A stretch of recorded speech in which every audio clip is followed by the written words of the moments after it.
you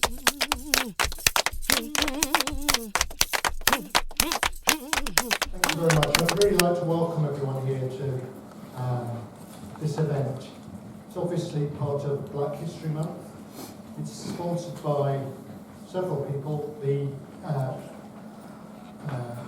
English groups, they're in Conversation series, which is a series of seminars.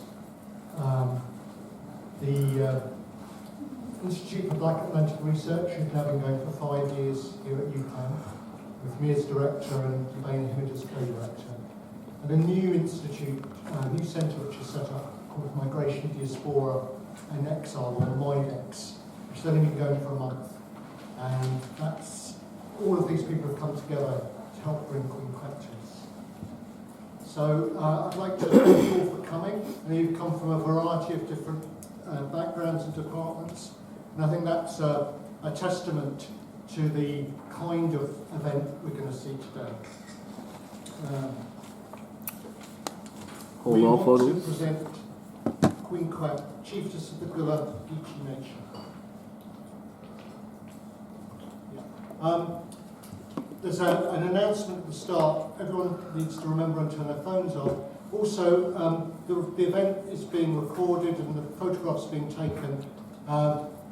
We don't want any private photographs being taken at all, if that's okay.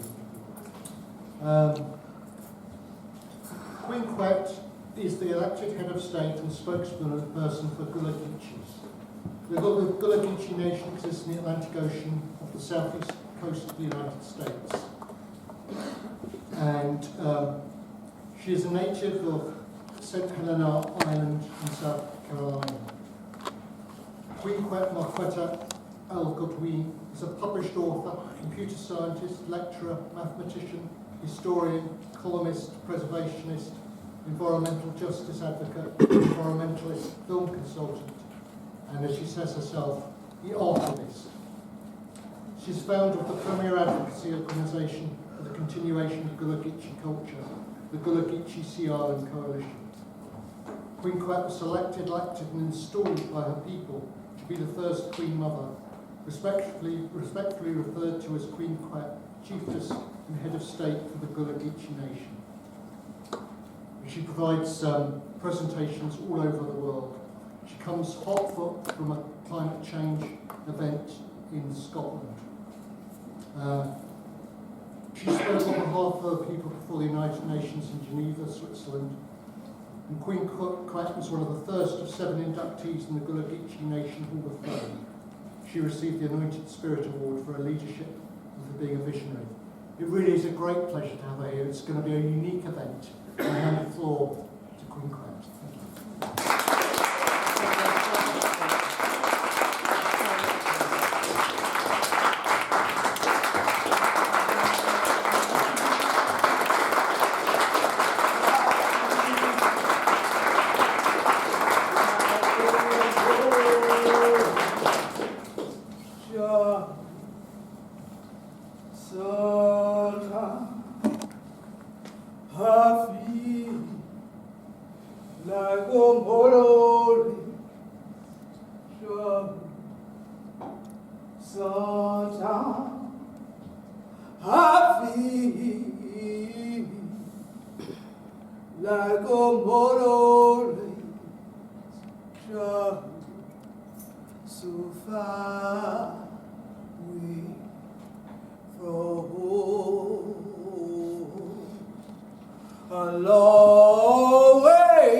Oh,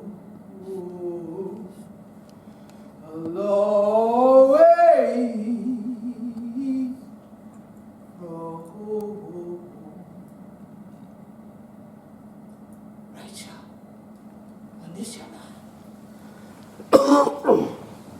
he's telling her, know what's going on. You look one, when I chuck on the air and thing. No, not right. No, this year. Then they went. But then they, but we did it. And then, Seattle. Or then children. From young. Rocker children. We in there. Carolina. Like every day I want. The young Carolina not shown at all. But yet, then I can't get into this shady. Carolina. There was such a thing. A chickra. When you ever see that this to the creek, them the lady. For the IBAR, Mandika, Malike, Yuriba, Gullah, Geechee, Mindy, Temni, Ifi, Ibibio, all the others are kind of chill. Tifra Gullah, cast down, like we know not. Like we, like these young. Get the seed, a DNA, a plant, and a soil. Oh, and a yellow, no. And a Seattle. Jacksonville, North Carolina. A Jacksonville, Florida. And all right, so children, like it did say, and yellow we, so on a yellow.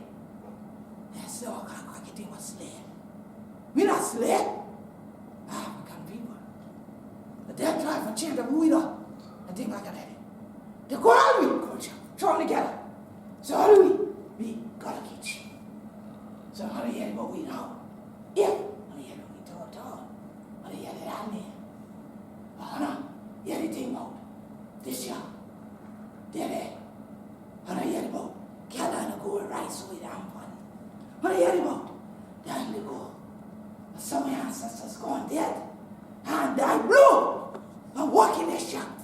They're clean. Dust. They're clean. Dust. They're clean. It does. Dark like we have been at all. It's a hit book. In a cracky teapot we taught. In Troy Museum. Call them African American. Nasi Gullah Geechee. So you get you. They said them half a year of a week. Because that teeth all this shop from we. They make up Manchester. They make up Lancashire. They make up all of this shit. Right west. America. They get you. They say they're not yet about we be. Say, some movie thing.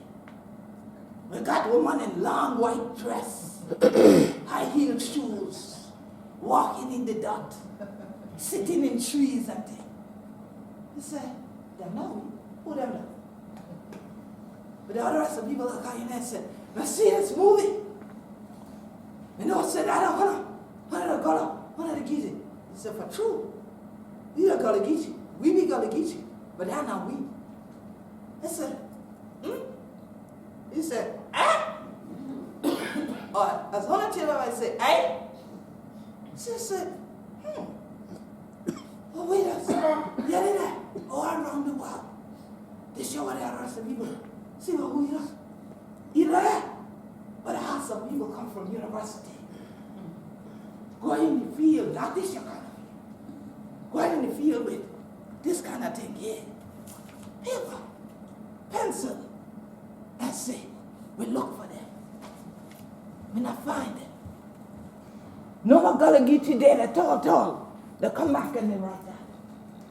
Then somebody else go in the archive. They make movies.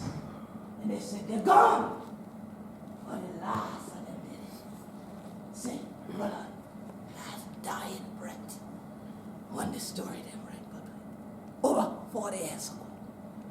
And we said, what kind of cracky people leave? And I see all we there, and things like that.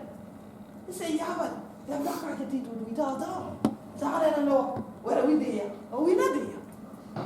They only go on your head, cracky teeth in Charleston. They say, yeah, Gullah Geechee here? They say, no. Go down Beaufort. They come into Beaufort. Say, hold on, Gullah Geechee here? No. Go Charleston. And we come for Charleston here. They say, go back. So you say, Then I can't find. Soon as I walk across the people, I crack your teeth. I'm not going to crack your teeth with them. I crack anyway. I crack your teeth with me. I said, we in here. We got a technician. Anyway, okay. He said, the book are like for right book. And then put them in there. And then they says the truth. Now he said, no. Storytelling. Say lying is lying. Even if you lie and write it, it's still a lie. So, this is how kind of cracky people is. They say, well, we will have to make more books. So them know we the there. We been there. And we ain't going to we talk. So now, some of the rest of the people, yeah, they go, and say, oh, they did it. Because it's hot book. They did it. They don't write their own book. They're still there. So they say, oh, yeah, so we're there, yeah? It's like, and in fact, we can speak like you do, too, today. So, maybe we need to have a little chat. Instead of you constantly coming to our islands and looking for us like you're on safari, and then going back with the misnomer that somehow with all of the million people who are in the Gullah Geechee Nation from Jacksonville, North Carolina to Jacksonville, Florida, that because you one didn't hear us crack your teeth like this and things like that, what you ain't gonna do nothing. No, don't, because I can't say either, innit? See, I said, so just because you one didn't hear us speak our language, which you couldn't understand anyway, right? You go back and you write and say, we don't exist anymore.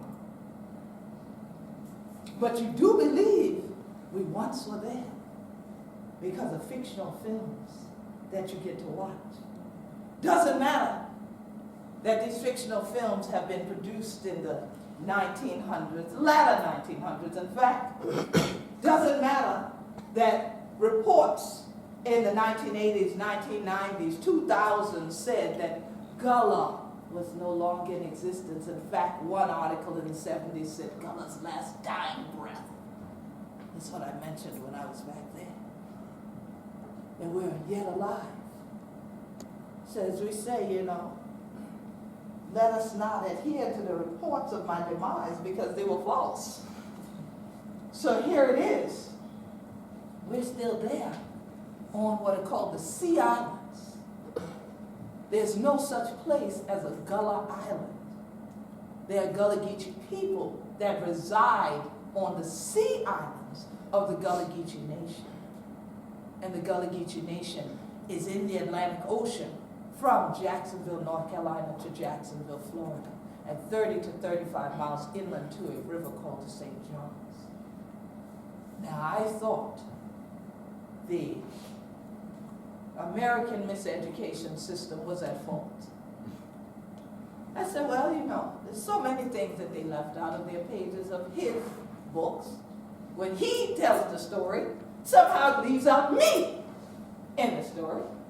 So I was blessed and fortunate to not only speak, but to write. So I started writing my story, my people's story, our journey. And then people suddenly realized they do exist. And wow, they have command of more than one language. That we ain't just have to talk down like this, because when we're in the talk down like this, I'm going to see we do back. So as long as we spoke our own language fluently, we were called backward and ignorant. Barbaric, in fact. Missionaries wrote this about my people.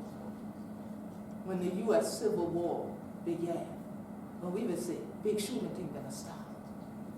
So they came down from New England, down south, as they would say, and then felt that they were there to proselytize to, as they called the people, bond servants. They were there to proselytize to the Africans, or as they said, the Negroes at that time, but with no regard for the fact that, maybe they already know who Jesus is, that he was born in Africa. So maybe that's not your job, or maybe you coming in and telling them that the way that they speak is not the way to speak, is maybe the backward ignorant part, because just because you speak a language and someone else speaks it differently or speaks a different language entirely, you should be able to distinguish. Because when I'm going to throw them down like a thing like that, ain't none of them until I act like y'all stab me, stuff they told off. So I don't get it, that when I'm speaking a whole different language, no one in this room, and I'm here in England, understood a word I said, except it seemed like her. But yet, we had all these writers that later come in that were supposed to be academicians that said they were linguists. And guess what they said, sir? They said that Gullah was a dialect of English. Well, haven't I proven here in England that that's not possible because you didn't understand a word I said? Until I started talking this American version of Healin, right? Which is really a dialect. So here it is that to this day we're mind boggled by these people who purport to be so intelligent, so worldly, so learned, so knowledgeable about so many intellectual things and so many international things. And we have these international ports of call that we've always been linked to one another, from here to there, from Charleston, which was Charlestown, named after your King Charles. He never saw the place, but yet got it named after him. Just like I mentioned Carolina. How dare I still be calling this place Carolina? She never saw the place. But now we have both the North and the South. And most of the people residing there have never been here. Have no idea the names come from here. But yet they say to me and my people, how dare you not melt into the pot called America? How dare you retain your Africanisms, including your name? How dare you be able to retain what we literally issued corporal punishment to be out of you, your language? How dare you be able to still do that? How dare us? Or who dares us? As we truly believe, if God be for him, who can be against him?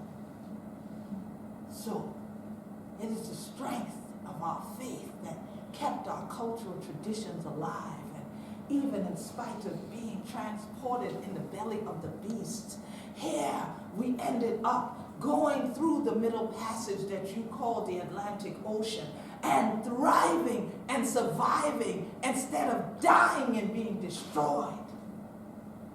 And I guess, you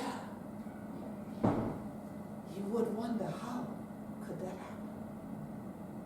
How could it be that all over the world, if you were to Google Charleston, South Carolina, you were to Google Wilmington, North Carolina, Beaufort, South Carolina, Savannah, Georgia, you might see pictures of people of African descent. But they're called African American, which is a term that didn't come into existence until the 1980s. We have been called Negro, Black, a very vulgar N-word as well, Afro-American, back to Black American, then to African American. As a Gullah Geechee, I consider myself to be an African in America, but not one that was there by choice. My ancestors didn't go there as indentured servants. My ancestors didn't choose to board. My ancestors were kidnapped from everywhere from Angola to even some from Madagascar that brought in that what became known as Carolina gold rice to all the way the Windward Coast, where we have Sierra Leone and Liberia. And there were those that left our coast, went back and actually created what is Liberia today and Freetown, Sierra Leone. We brought a story back to the motherland that included the hardships of working in something that you should know ever so well here. What is this in my hand? Cotton. Ah, you all knew that. Why? Why am I here in England and you know about cotton?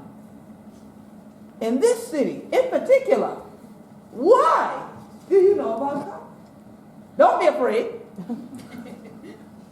That's not a rhetorical question. Because of the cotton mills. Because of the cotton mills, where? All over around here. All over around here, she says. I'm not from here, so I don't. Oh, so you didn't mind I don't telling have me. a The locals don't want to admit the truth, huh? Well, we all wear the cotton. But we all wear the cotton. That's what I wanted you to say. Is there really anywhere in the world that you shouldn't think of my ancestors? I haven't been to a place in the world where someone didn't walk in wearing cotton. Maybe no longer white dyed and printed, petite, various other things, but yet, when we talk about cotton being king, we don't talk about rice being queen and Carolina gold representing the money that the black gold individuals, yes, that was our name too. Black gold, black cargo. That's what they said. That's what they wrote on bills. When they said we kidnapped and captured them, you know, they didn't use those words. They acted like it was fine for people to be commodity. Hence, chattel slavery. We're equal with nothing more than a mule or a horse or a bale of cotton or a brick of indigo or the boots or the plow or the other work tools. We were the work tools that built America. So how dare someone today ask us why they can't find Gullah Geechees when they get to cities like Charleston, counties like Beaufort, South Carolina, where they want to go on plantation tours. Why would we still be there on the plantation? Or are we? The story you don't get is the fact that in the time that Big Shoot had been a star, what did I say Big Shoot was? When the what began? Say it louder. Say it louder. The Civil War. You whisper. There we go. Don't be scared, I say. The Civil War. When the U.S. Civil War began, this was very high. I know, I've been here to England before. I've been to London. I've been to the Savoy. I know that you all have these productions come over that people wrote about us. So I know you're quite familiar with Summertime and the living is easy. Fish are jumping. And the what? And the cotton is high. Ever think about that line? The cotton was high when blood started spilling all over it, and war that they call brother against brother. As this time, the colonists were no longer fighting England, their mother country. They were fighting each other. Why? Because they said, well, one group wants to industrialize, the other group doesn't. Why didn't the other group want to? Because we were their wealth. If they industrialized, then mechanization would take over the place of the individuals that were called the black gold. We are the ones who made them rich. That is why they wrote of us in that way. So now if we're taken off the books, they cannot leave us in their wills to their children. They cannot inherit us. They cannot give us away at weddings so that we will then work for their daughters. If they can no longer strap us when they don't have mules and have us pull the plow, what value will they have? None. So the U.S. Civil War sends a whole bunch of the planter aristocracy into bankruptcy. The cotton was high, but there weren't any free hands to pick it. So what did England do? They said, hey, we could still buy that stuff if y'all could get it to the ships. This is not our war. We still need to wear clothes. And we love them made of the fine sea island cotton with its long grain that you grow. So can we make a deal? And they ran ships in there between the blockade, mostly supporting the Confederacy because they knew it was the way the colonies already existed that could exploit the majority of the cotton. So they were mostly supporting keeping my people in bondage. But fortunately, that would mean for evil, but God mean for good. When we were deep on the island and things like that, because the majority of them were dead, they were weak, and the bucker thing, but down the run and things like that, they yet they come, so they ain't supposed to be dead. So a lot of the people who had been angry, who had lived on the island, they left immediately when the war began. The whole area was now looking like me. Out of those 3 cash crops, which one can you eat? Rice. Rice. We don't eat indigo, nor do we eat cotton. I don't know what you do here, but we don't. So we had no interest in going out there to pick this. We'd had enough of this hardship. Now, when they started mentioning we might pay a little something if you pick some, Some people said, I'll do it after I work my own crops. So people started making sure to isolate their own plots, because how did we get them? We went to auctions. This time not to be sold, but to purchase land. So unto this moment, my family has literally owned our property from 1862 to the present on both sides of my family by deed. We would have had more, but there's a set of my family that lived on another island, just stayed and lived, never went to the auction, so they never had legal documentation to prove it was rightfully theirs. So eventually into the 1960s and 70s, they married and kept moving off on the other neighboring islands, and then the next thing they knew, they were gated out. Because here came a corporation that said, instead, we'd like to exploit this further. We don't exploit by food anymore. We exploit by recreation.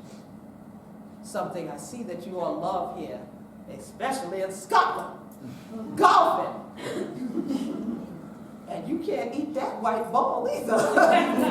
So I have no idea why so many people want to take agricultural land and turn it into a place where they just stand there for hours and then they just walk. So now people are saying, well, maybe the Gullah Geechee knew something all along, because how did they stay in a place for 400 years and manage to sustain themselves? A hurricane-ridden place for 400 years. How do you do that? How do you literally survive the storm? I've been in this storm so long.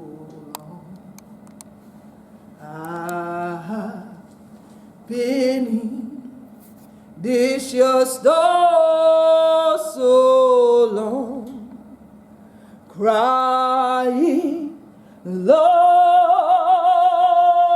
Lord, give me more time for cry.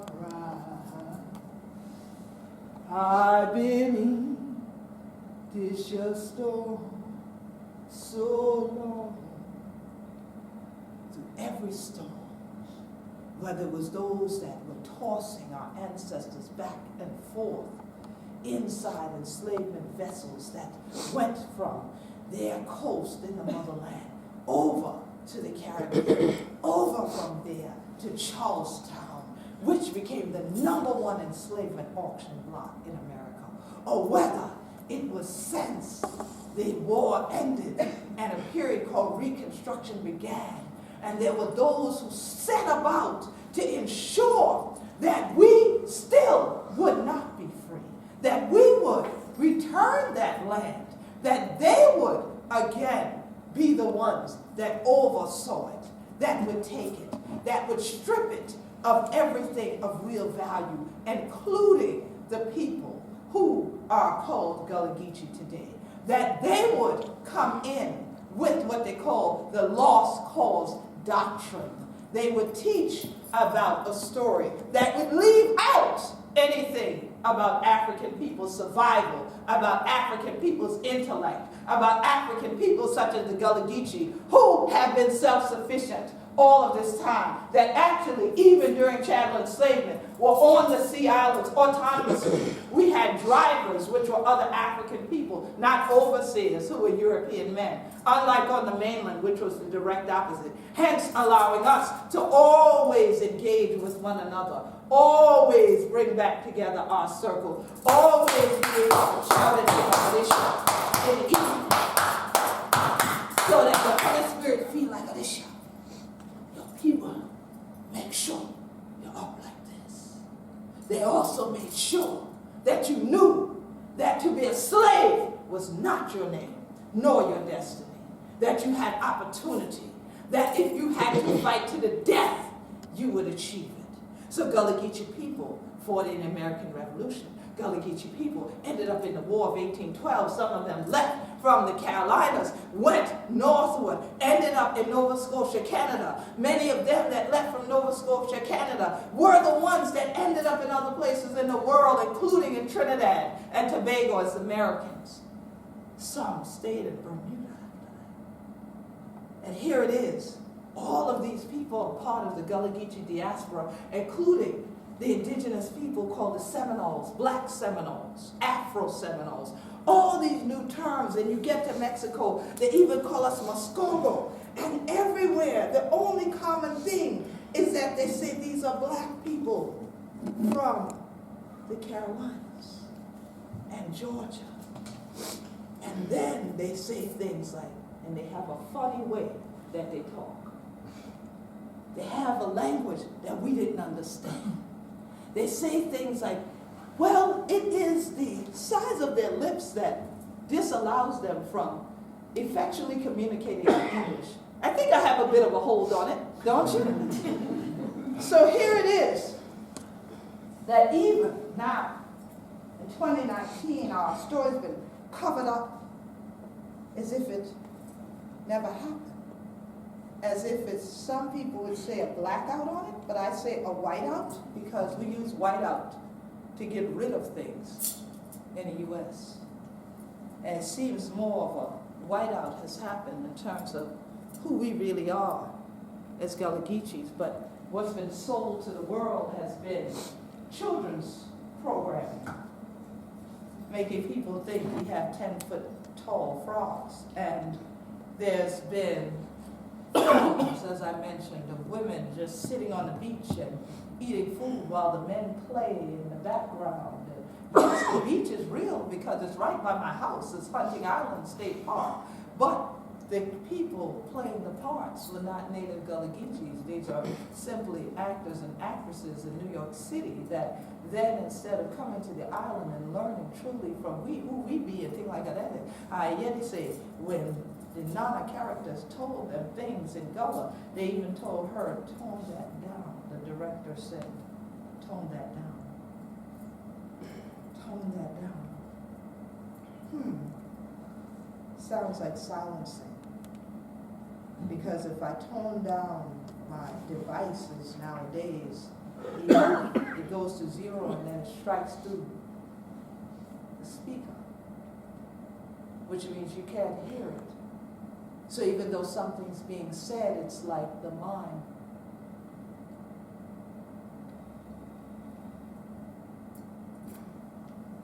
So as they talk in the box, no one hears them. So this is why, as much as we'd love to stay isolated, as they've written about us on the Sea Islands, and what I call insulated, because we've been able to protect and keep warm our culture in there without any kind of outside interference, we've had to then step out and even cross over bridges and fly through the air to have dialogues with people so that the truth about who we are becomes the reality. And not people continuing to perpetuate the lies that somebody wrote, whether they wrote it in a screenplay or they wrote it in a doctoral thesis paper. So I was thankful beyond belief when the word went out, like the word must have gone out when the Civil War began, and said, she's coming on, as they said it in the U.S. back before that, they were like, the redcoats are coming. It seemed like someone screamed out across this area of the UK, Queen Quet is coming, Queen Quet is coming. And emails went around, and they were like, well, we've got to get her to talk. Well, she said, of course I'm going to talk. They elected me to be a spokesperson. But where? And they said, there's this place called UClan. I said, now we got to watch that word clan where I come from. Is it my clan or other clan? Got to watch that word. They said, UClan. They said, I said, what does it stand for? They said, oh, it's the University of Central Lancashire. I was like, Lancashire? Isn't there Lancaster? And they were like, I was like, let me Google this.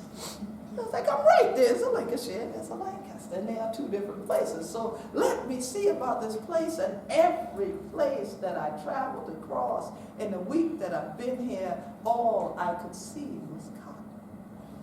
I know all you see is sheep when you ride the train. But I said, y'all ain't fooling me, putting those little furry creatures out there now where this was, right? And then I laughed and I said, well, no, actually,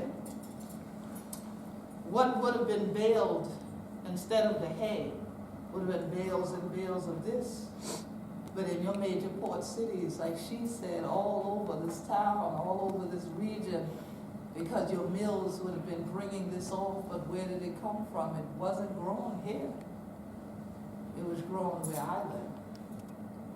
So as I rode the train, I remembered why one of the last things I did before I walked out of the door of my home was I grabbed this apron and then reached back like this into the iconic sweetgrass basket that I'm sure you think all of us sew, but we don't. All right? Reached in, grabbed a handful, put it in my pocket, and then folded this and put it in a suitcase because the Spirit said, you're going to need it.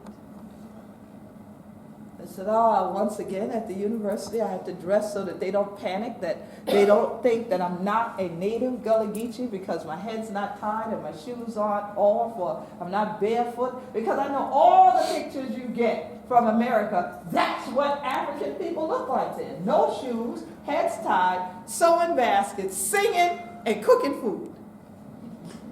We do nothing else.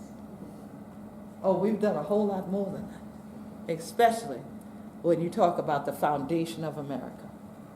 Because in the 1500s, my ancestors first got to what they call Healin region. St. Helena Island is where I live. 1670 was the founding of Charlestown, which became the #1 slave auction block in North America. From that point forward, became the continued dispersion of Africans, even after the 1808 abolishing of transatlantic slavery. People were still being brought in. The Wanderer, which came into Jekyll Island, Georgia, is in fact last documented enslavement vessel that came over. The brokerage houses were in New York City, the second largest enslavement auction block in North America. Always tied back to all these cities here. The cotton brokers here were brokering this product while the other brokers were brokering this product.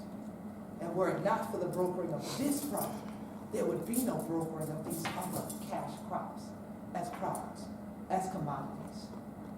So America was built because of Gullah Geechees, because of my ancestors. We're not fictional. We're not legend. We're not things for children's shows and people's movies to make it look like all we do is sit around the beach and cook and have fun. We're still fighting for our survival and for recognition. This is the middle of our national flag, and you see the human bodies intertwined make up our tree.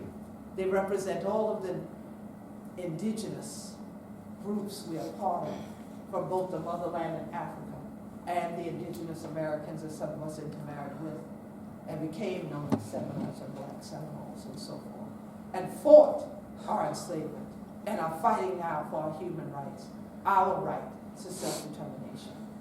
So in 1999, I went before the Human Rights Commission in Geneva, Switzerland. I didn't have as much time to elaborate on the story as I did today, to let them know that from those times past to the present, we are still on the Sea Islands, but having to fight for our very recognition, our very existence.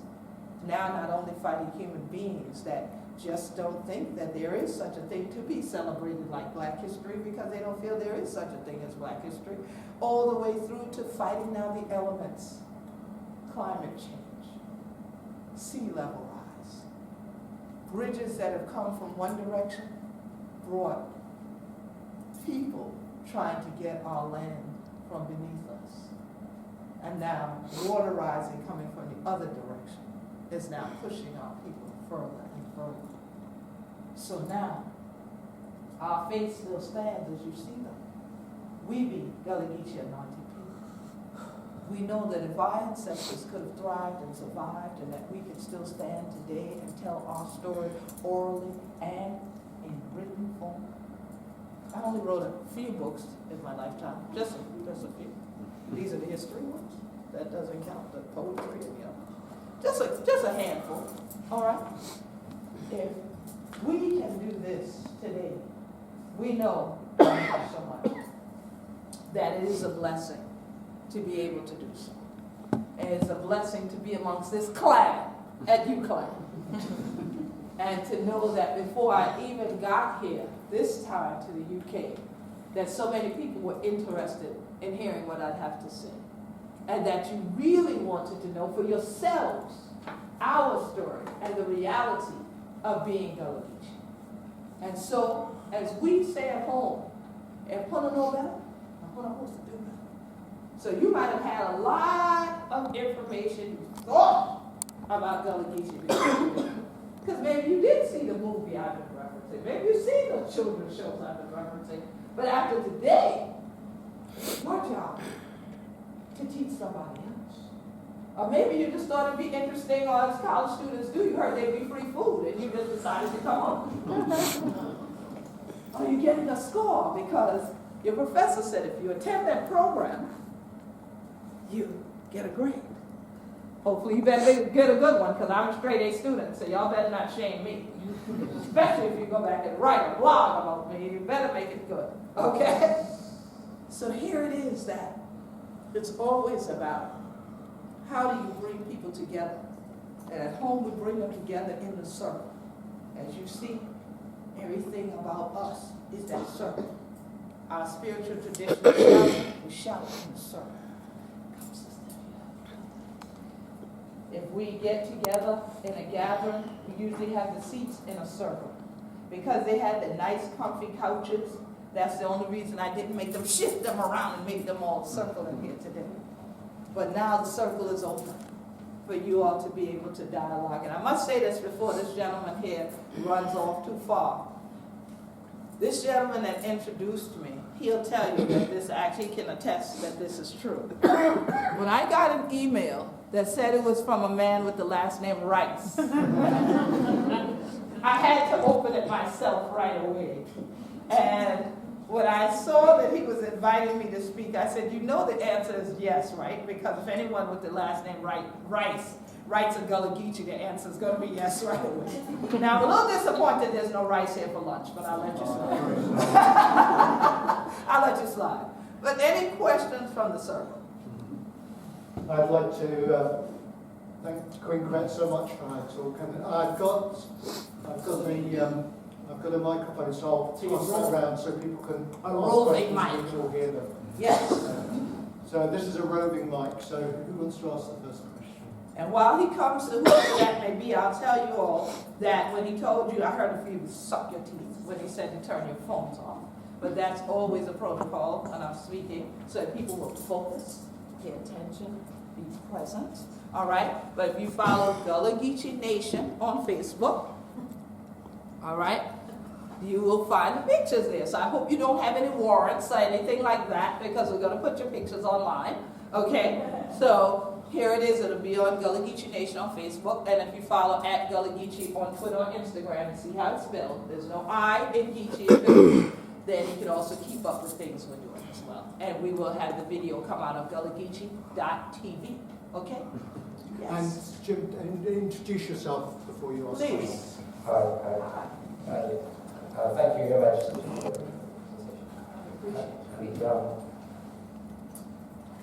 My name is Jim Paris, and I'm a PhD research student here at UClan.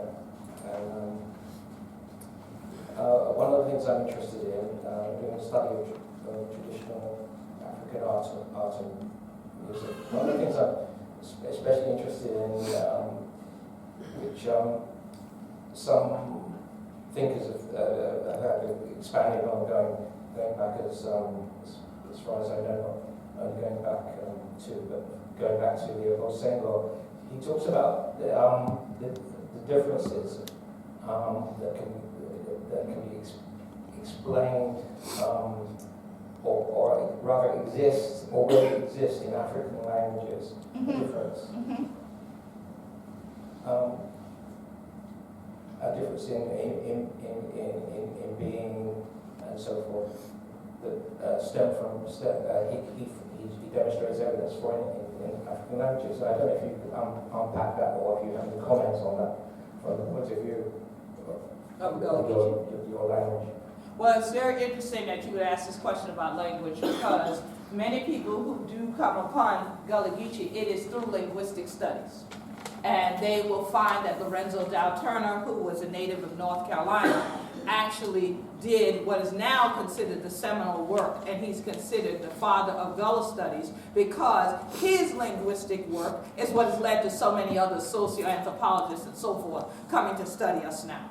And so he, at the time, wrote a book called Africanisms in the Gullah dialect because initially they were saying this was just a dialect of American English. And he was trying to refute that, but he couldn't get to the point of calling it a language. Wherein now, many linguists will say, no, Gullah is its own language. The pidgin of Gullah is Geechee, or a dialect of Gullah is Geechee, which has more English loan words in it. But when you're talking about syntax and structure and phonetics and so forth, it's African. So when people look at the study even now of a lot of African languages, they end up with Lorenzo Dow Turner's work he did in Africa. Then that draws people again to the Gullah Geechee Nation, and even from Brazil. So we're actually a part of a project right now out of Brazil that is looking at these same connections, but also differences. And the differences tend to be what ways of expression were people bound by in the diaspora versus what living expressions happen in the singular countries in the motherland prior to transatlantic slave trade, and then what influences happen during and after. As I just mentioned, many Gullah Geechees went back, repatriated back to the motherland, and then settled Liberia, but they also settled in Freetown, Sierra Leone. They're called Creoles in Freetown, Sierra Leone. But there's often conflicts between the Mende, the Temne, the Creole, and so on. But when the Mende, the Temne, the Creole, and everyone meet Gullah Geechee, they love us. They're like, yes, you are my sister.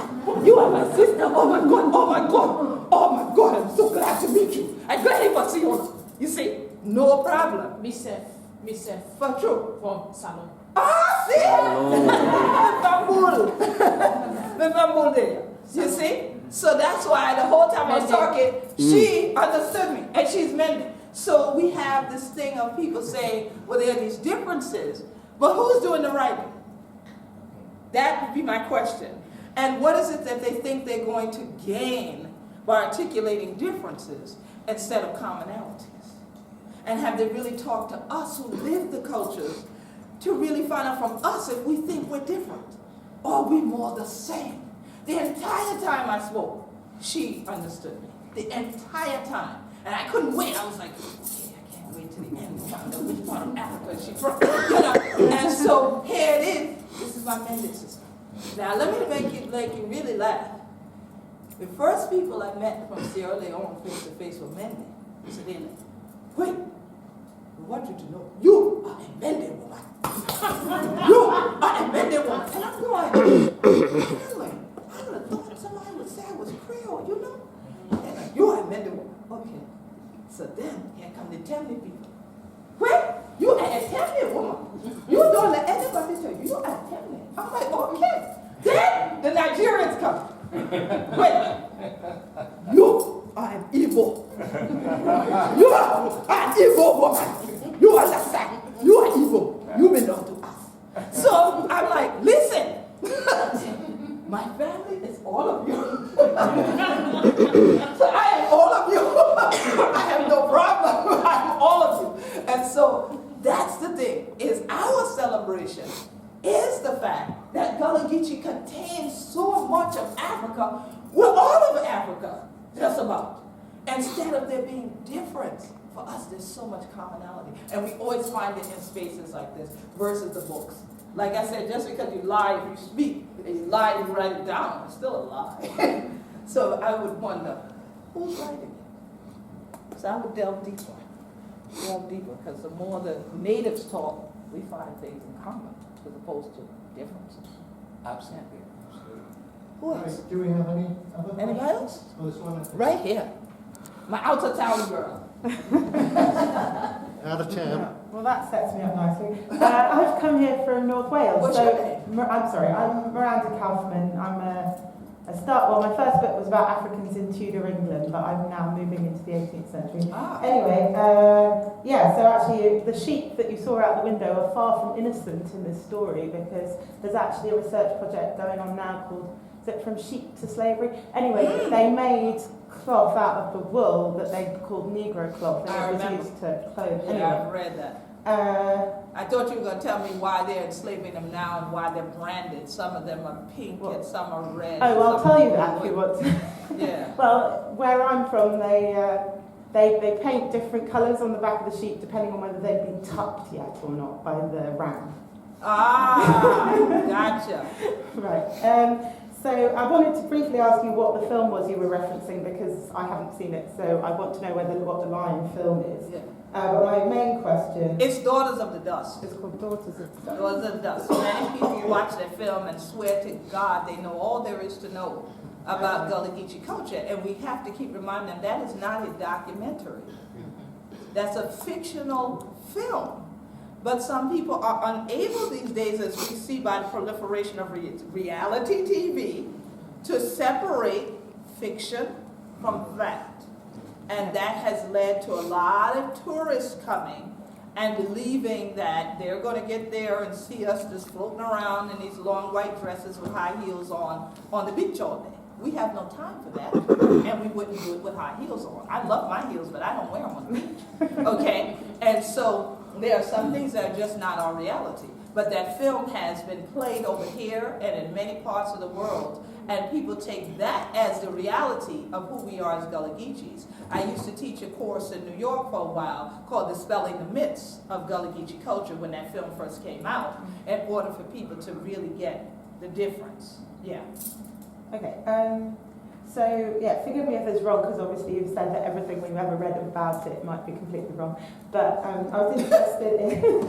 I can't blame you after I told you that. No. I was reading about the Gullah Geechee homecomings to Banks Island. Yes. And I was wondering if you've been involved with that, or what you could tell me about it from your perspective. Very interesting. They've been real in the sense that, of course, the first one, which was documented by South Carolina Educational Television, was called Family Across the Sea. Very good documentary.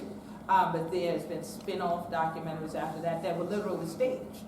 And there were Mende in it, and I sat and watched with Mende, and we looked and saw what they would put on the bottom of the screen, claiming that this is what the people were saying, and that was not what the people were saying, nor was it what the words of the songs meant and that kind of thing. So we've seen that happen, and a thing called The Language of Crying. And it has been one person in particular who has spent their years now trying to just promote that Gullah Geechees only come from Sierra Leone. As you heard me just express, that's not true. And that's not even humanly possible. Just, if I know common sense is not so common, but if you haven't, look at a map of Africa today and look at the size of Sierra Leone. And then look at the millions and millions of people that were kidnapped. Some came from Bonds Island. So hence why the first homecoming of native Gullah Geechees was to Bonds Island. That is particularly because there was one trader of black cargo that directly was in Charleston. And because of his connections to that port in Charleston and the record still in existence, there was easy for South Carolina ETV to fund something to have this person's research say, okay, we're going to do this. But what was exploited was Lorenzo Dow Turner's work. Lorenzo Dow Turner had already noted the names, the African foodways, various traditions that he found in the Gullah Geechee Nation when he was there doing research in the 1920s, 30s, and then had documented that. So here come these people in the 1990s, just going in the library, getting his book and going, oh, here's one of the country, oh, here's Wasoro, here's where he got it. Can we go to Georgia? And can we hear people still singing this particular song? Yes, because that family still is there. Like I said, we've been on the same sea islands for 400 years straight in many cases, you see, and some longer from those who've been in Santa Elena since the 1500s. So yes, our traditions we constantly pass down. So it's not difficult if you find someone else's work, then you use it And now you're trying to get credit like you discovered it. You didn't discover anything but Lorenzo Dow Turner's work in a book. And then you got someone to film it now because film is available to us now. And then you put it out there. But now that led to misinformation. People think that every single Gullah Geechee only came from Sierra Leone. Not true. We're the embodiment of the African diaspora. So those are the types of little nuances that a lot of times, you know, people call it a thing called low-hanging fruit. People just grab the easiest fruit down here. They don't want to climb up on the top of the tree because you might have snakes in the tree and bees and everything else. They don't want to deal with it. So, oh, this is easy. Oh, go get someone else's work and then just take credit. And that's what we've seen a lot of, unfortunately. So the homecomings have been a blessing to those who went. A lot of the people who went that you saw in Family Across the Sea are deceased now. There are a few that are still alive. One or two that are still alive. One of the things they did when they got back was at least open their eyes that their culture was of value. Because one at the time was running what had formerly been a missionary school, is now a museum. And he told me, he didn't just tell me, he told the whole audience of us that he used to run people off who used to come there to visit that site when they would ask him about Gullah culture. Now he was a native Gullah Geechee, but to him, he'd been always taught it was not of value. So when people come there, tourists, and say, oh, I'm looking for Gullah Geechee, get out of here. We don't do that here. But that was also part of the mission of the missionary school. But after he went on that homecoming, it changed his mind. He went, oh, so if this is so valuable, people like this documentary so much, then now I should use it. So now he owns a company doing tours. Isn't that interesting? So he's capitalized, him and his family's capitalized on it. So it's been interesting, these homecomings. One of the things that has happened while I've been here is we opened the International African American, we didn't open it, we grounded the International African American Museum, which will be coming to Charleston. And the mayor of Freetown, Sierra Leone, was one of the people that's there. So Yvonne Ake Sawyer, one of your mayors, she was there for that. And there will be a version of that museum in Sierra Leone because that homecoming has kept a constant connection. But we have other homecomings we've done in other places. Yeah. We just haven't done big documentaries about them. Right. Mm-hmm. So Barbados was one that we did a homecoming to this year in particular. Mm-hmm. We've got a question from Slade.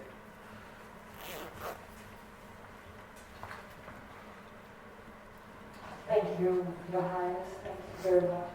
You say you answer. I'm Shirley. I work here at UClan.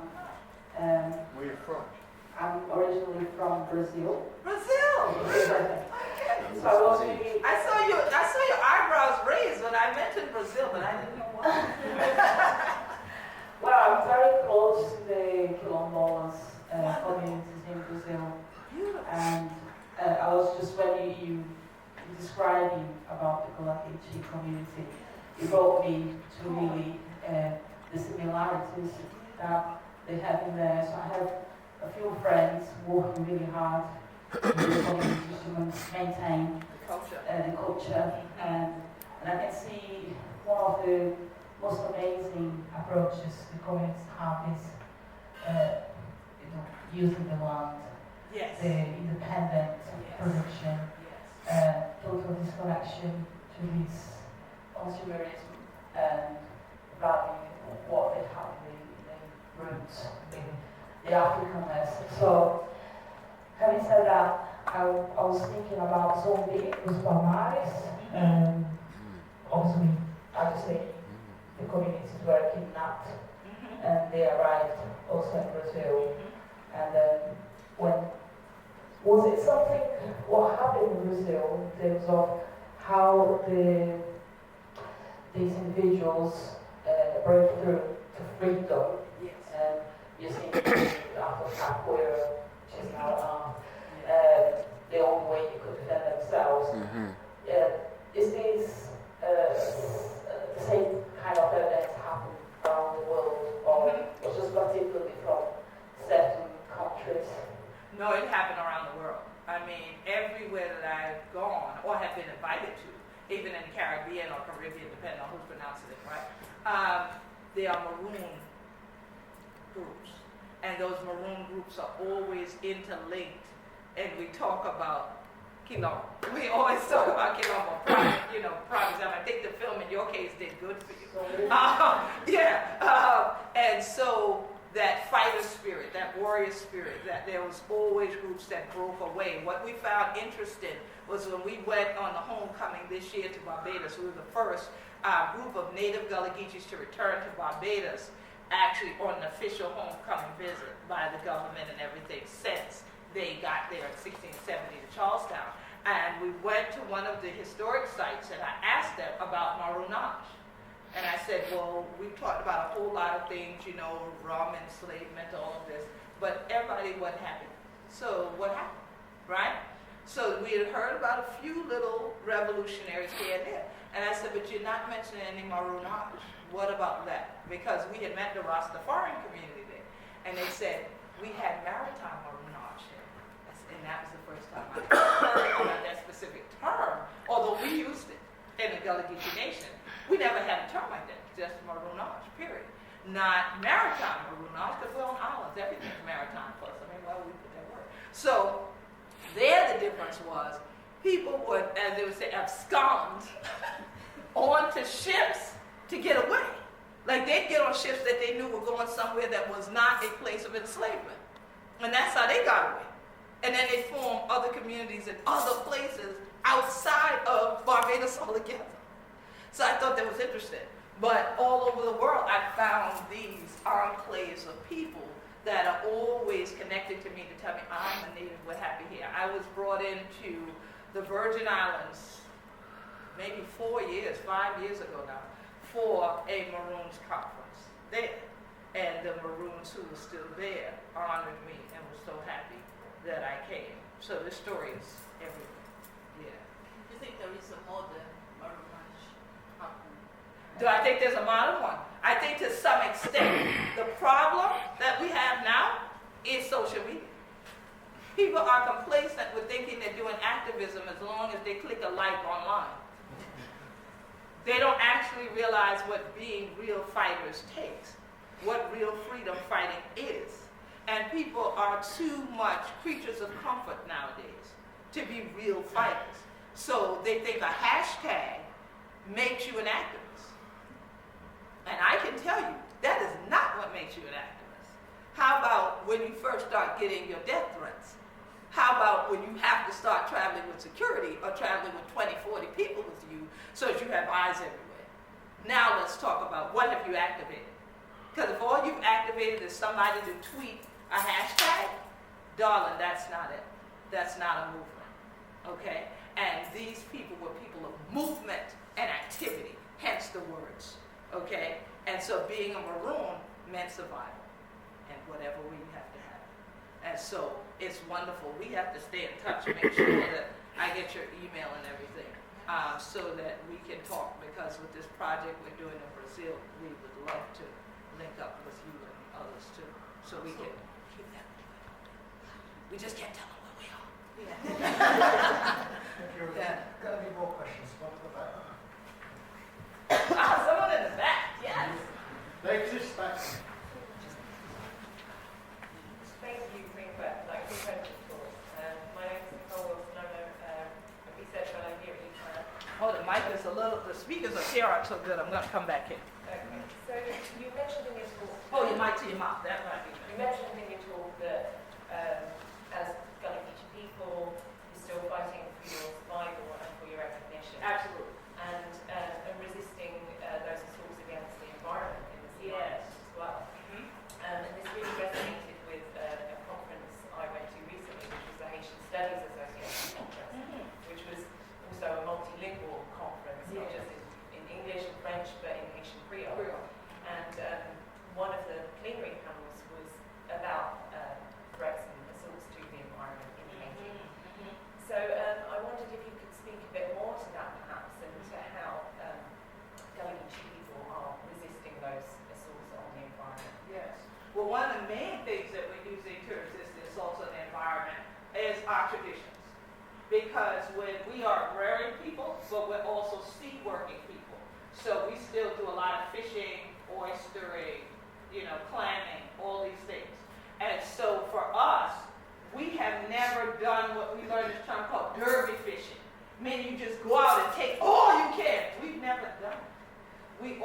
get how much you need just for your family for that day, and then for your particular family compound or community that day.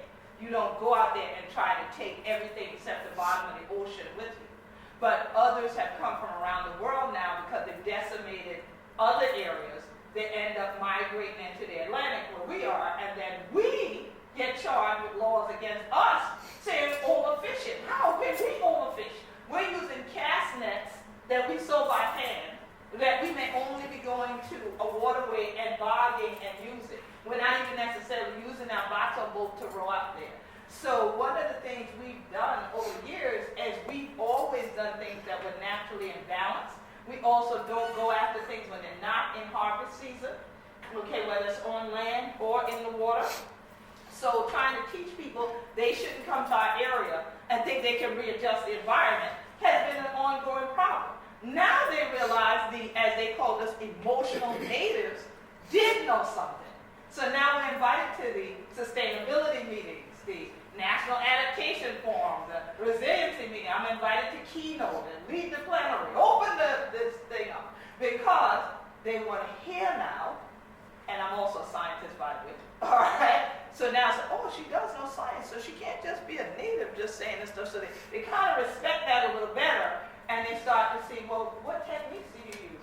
How about the fact that we put our oyster shells back? We actually plant them back in the waterway. So if you protect the squatina grass, if you protect the squatina or squatina grass, that protects the maritime forest. Without a maritime forest, you don't have a sea island. Wow. To us, again, the common sense. If you take everything, nothing will be there. What part y'all can't get? But we keep getting mainlanders and Westerners that come and think they can do this everywhere they go. And now they're realizing, whoa, we've done too much of that. Now we got to do something different. So a lot of our basic living is all people need us to teach them. But that's what we wanted from the beginning. If you're going to come into somebody else's house, learn how they want you to live in their house. Don't come in there and just try to rearrange the furniture and live how you live the way you live. You see? So that's a lot of what we do, is just still live who we are and pass that down to the children. And so that more and more get the children out of the classrooms, out of buildings, back outside like we grew up, so they understand how to live in balance too. It's a lot. But if you follow GullahGeecheeNation.com, you can sit there all day long and look at blogs and videos and other things. We have talked about these different things at various conferences and so on. And if you become a subscriber to Gullah Geechee TV, then you can also go get the videos if they keep coming, because the water's still coming. Yeah. Thank you. Thank you. Thank you very much. Do we have one more question? Might have time for one more after this. Just getting towards the end. Just wanting to get some exercise out. We're both getting exercise. Hi. Hi. My name's Jessica Moody. I'm a lecturer in public history at the University of Bristol. Oh. Oh, you should. I need to come. Yeah. You should. Haven't been to Wales yet either. I'll be looking to you. Okay. I wanted to ask, one of the ways you describe yourself as an artist. Yes, the artist. Not an artist. The artist. I wonder if you could say a little bit more about what that means. What that means is that I do my activism through the arts. People would call me an artist because I'm a self-taught dancer, and as you heard, I sing and so on and so on. I've been doing that, I won't tell you how many years now. But here it is that I was like, I'm not an artist. I said, I know artists. I'm not an artist. I'm a very focused person. I know what I'm doing next. I'm not switching what I'm doing. So I'm not an artist, because most artists I know do switch. They're flighty. Well, I was inspired today to sing. I'm inspired today to paint. Well, what were you singing? I'll get that to it. Or sing while you paint there, to me. But, so I was like, okay, I think they stay with their category, because that's not really me. What I do is I want to bring to life the stories that people don't often grasp sometimes. If you simply do a history lecture, some people zone out or they'll never show up. But because I do histo-musical presentations, I created my own genre. When I created that genre, I needed a title for people to introduce me with.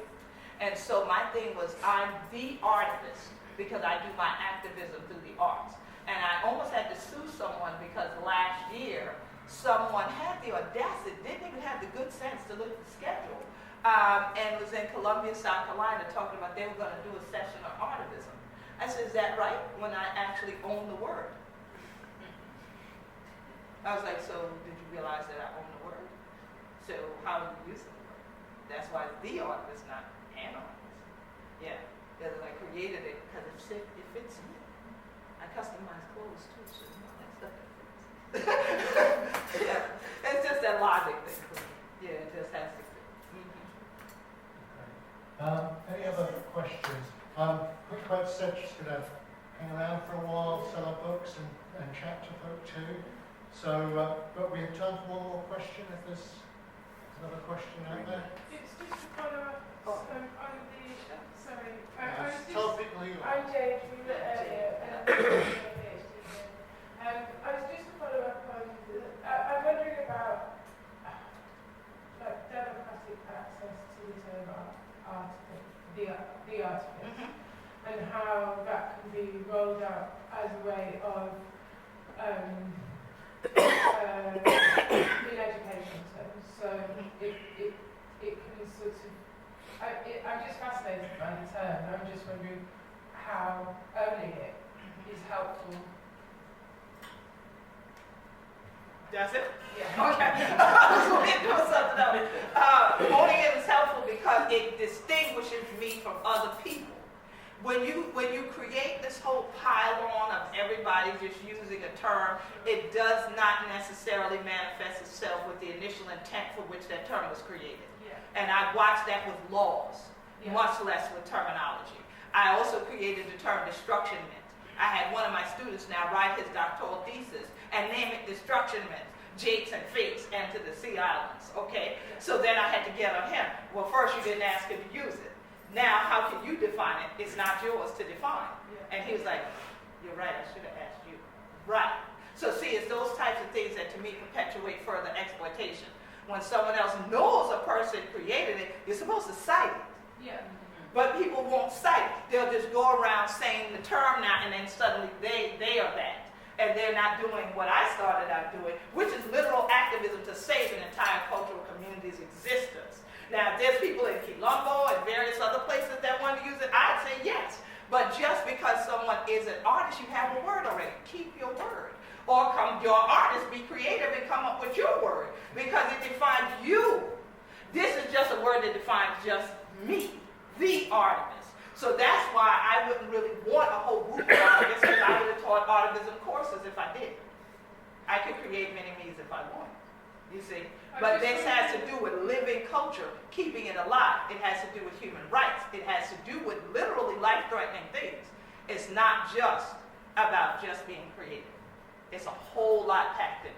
So that's why it's important when owning it means owning it. Yeah. Yeah. Yeah. Thank you. Yeah. Well, I'd like to bring things to a close now. It's been a wonderful hour with Queen Quet. I'd like to sort of thank her in the way we do it here in Britain with a hearty round of applause.